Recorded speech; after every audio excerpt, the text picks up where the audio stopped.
हिंदू धर्म में बच्चे के मृत्यु पर उसे दफनाया क्यों जाता है? एक हिंदू धर्म में ऐसा कहा जाता है कि अंतिम संस्कार क्रिया शरीर से अलगाव का एक रूप कहा गया है। जब शरीर को जला दिया जाता है तो आत्मा के पास कोई लगाव नहीं रहता और इसलिए इसे अग्नि द्वारा मुक्त किया जा सकता है। लेकिन बच्चों के लिए, जिन्होंने ज्यादा जीवन नहीं जिया है, उनकी आत्मा को अपने शरीर से कोई लगाव नहीं होता है। ये था धार्मिक कारण। इसका एक वैज्ञानिक कारण है। वैज्ञानिक कारण आमजन की समझ में नहीं आता। हमारी संस्कृति में विज्ञान को धर्म के साथ जोड़ा गया है जिससे लोग उसे मान सकें। वैज्ञानिक कारण ये है कि हमारा दिमाग हमारी हार्ड डिस्क है जिसमें हमारा डाटा, स्मृतियाँ सेव रहता है। 7 साल तक के बच्चे के दिमाग में ऐसा कोई डाटा, स्मृतियाँ नहीं होती जिनका उस डाटा को चुराकर दुरुपयोग किया जा सके।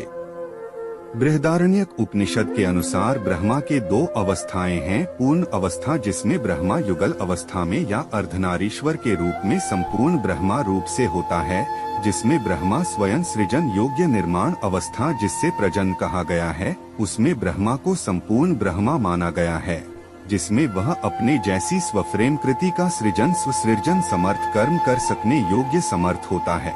वह अवस्था युगल अवस्था पोषक सपुंसक लिंग की कही गई है। दूसरी ब्रह्मा की अपूर्ण अवस्था जिसने ब्रह्मा अपनी मात्र एक लिंगीय शरीर के रूप में नरलिंग या स्त्रीलिंग शरीर के रूप में होता है।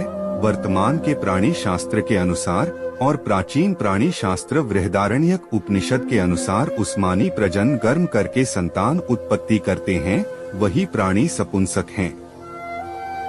जब तक प्राणी प्रजन कर्म करके संतान उत्पन्न नहीं करते तब तक उनका लिंगीय शरीर सपुंसक नहीं कहा जा सकता। ऐसे में उन्हें नपुंसक की श्रेणी में गिना जा सकता है। जैसे बाल अवस्था और वृद्धावस्था जिसमें शरीर में लिंग लक्षण विद्यमान होते हैं परंतु प्रजन कर्म में बाल और वृद्ध दोनों समर्थ नहीं होते। ऐसे में कहा जाता है कि उनके अंदर अब कोई विशेष स्पष्ट नरलिंग या नारीलिंग लक्षण नहीं है। आता है हर जीव शरीर से सपुंसक लिंगीय परंतु मन से नपुंसक लिंगीय पैदा होते हैं, जो बाद में समाज में अन्य जीवों को देखकर अपने लिए एक विशेष लिंग मन में धारण करते हैं कि वह नरलिंग है, यह नारीलिंग है। यह जरूरी नहीं है कि जो नरलिंग है वह नर हो। उसके अंदर नारी भावना होने से वह जटिलतम लिंग जीव शरीर हो जाता है। इसी प्रकार से जो नारीलिंग है वह जरूरी नहीं उसके अंदर नर भावना होने से वह जटिलतम लिंग शरीर जीव हो जाता है। इस प्रकार से सपुंसक लिंगीय शरीर की पुष्टि तभी होती है जब उनके अपने अंश से बच्चे पैदा होते हैं, जिन्हें औरस संतति या अंगिरस अंगों के रस से उत्पन्न पुत्र पुत्री कहा जाता है। इसलिए नरलिंग हो या नारीलिंग दोनों ही अर्लिंग बटा अर्धलिंग जाते हैं। एक पूर्ण लिंग वह सब बनते हैं जब वह दोनों मिलकर अपने जैसे स्वयं सृजन कृति निर्माण में समर्थ होते हैं। एक लिंगी है कर्म कृति बनाने के लिए दोनों जीव परस्पर मिलकर मैथुन कर्म करके सृजन कार्य करते हैं, अपने जैसा संतान उत्पत्ति करते हैं। इसके लिए 2 अलग अलग विपरीत लिंगी है नर लिंग नारी लिंग की शादी की जाती है। संतान उत्पत्ति कर्म की सार्थकता है। इसके लिए जिन लोगों की शादी हो जाती है यह माना जाता है कि वे अर्धनारीश्वर के रूप में संपूर्ण शरीरधारी हो जाते हैं या युगल अवस्था में संपूर्ण धारी हो जाती हैं, क्योंकि वह बृहदारण्यक उपनिषद में स्पष्ट बताया गया है कि ब्रह्म की पूर्णता तभी है जब ब्रह्मा अपने जैसा जीव अपने आप रच सकने में निर्माण करने में समर्थ हो जाए। यदि ब्रह्मा अपने जैसा जीव रचने में अपने जैसा निर्माण करने में समर्थ नहीं हो पाता है तो तब तक ब्रह्मा अपूर्ण रहता है। उस ब्रह्मा की अपूर्णता को पूर्ण करने के लिए वह अपूर्ण लिंग शरीर जीव बार बार दूसरे अपूर्ण लिंग यह जीव शरीर के पास जाकर एक पूर्ण ब्रह्मा बनकर निर्माण कार्य में समर्थ होता है।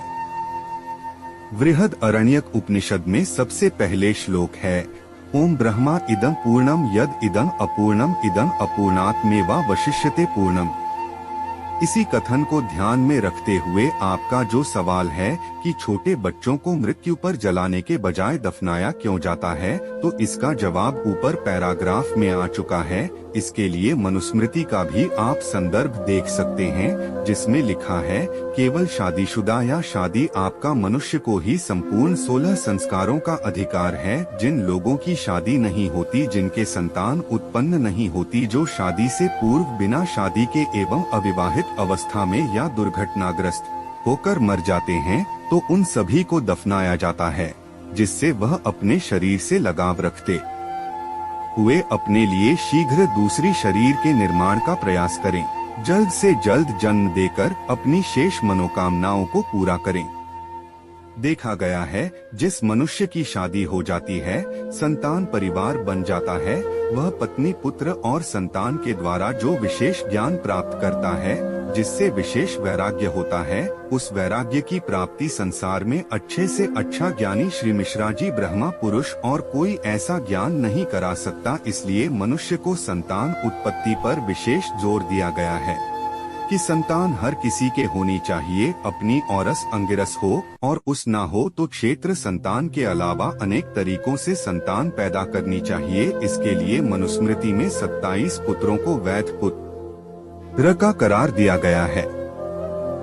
इस बात को ध्यान में रखते हुए बच्चों, अविवाहितों को, साधु सन्यासियों को जलाया नहीं जाता है कि वह अभी आधे अधूरे हैं, अपूर्ण हैं, उन्हें पूर्ण होने तक उनके शरीर को नष्ट नहीं किया जाए।